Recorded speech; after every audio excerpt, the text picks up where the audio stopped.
you put your hand up so I know where you are? Oh, there you are. Okay, Cristina. Thank you. The post-2015 agenda has been challenged to end poverty, leave no one behind, and protect the planet. This commitment requires a follow-up and review mechanism that will robustly and effectively measure progress throughout society.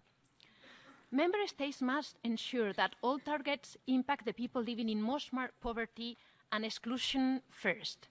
No target should be considered met unless it is met for all, including the poorest and most marginalized in all countries.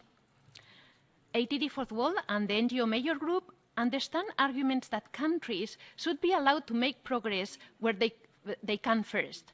But we also remind member states that in the race to get quick results under the MDGs, countries left out the poorest people.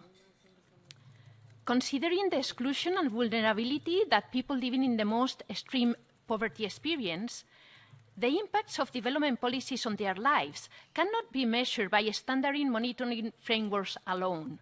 For instance, household surveys, census data, and online consultations systematically exclude the most vulnerable people. So, in an effort to introduce people living in poverty as partners in the implementation and the review process, we emphasize that at the national level, countries can construct mechanisms for participatory monitoring and accountability.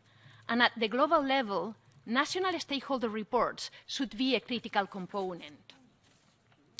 People-led monitoring that tackles discrimination and social exclusion can change the dynamics of accountability, mobilizing the most vulnerable while benefiting from their first-hand knowledge. Considering many countries' low level of statistical capacity, participatory monitoring can fill data gaps through citizen-led data collection and qualitative evaluations. Now, let me propose a specific language for the September summit outcome.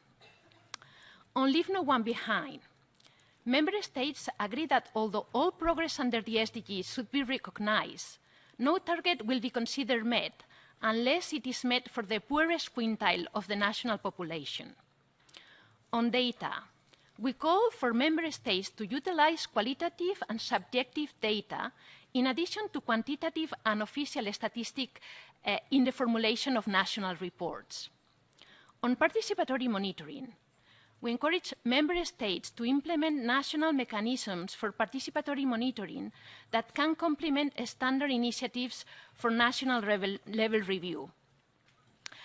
You will listen this morning that many of the speakers will speak about participatory monitoring and accountability.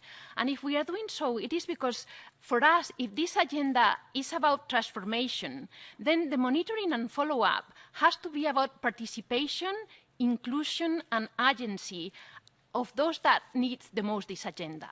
Thank you.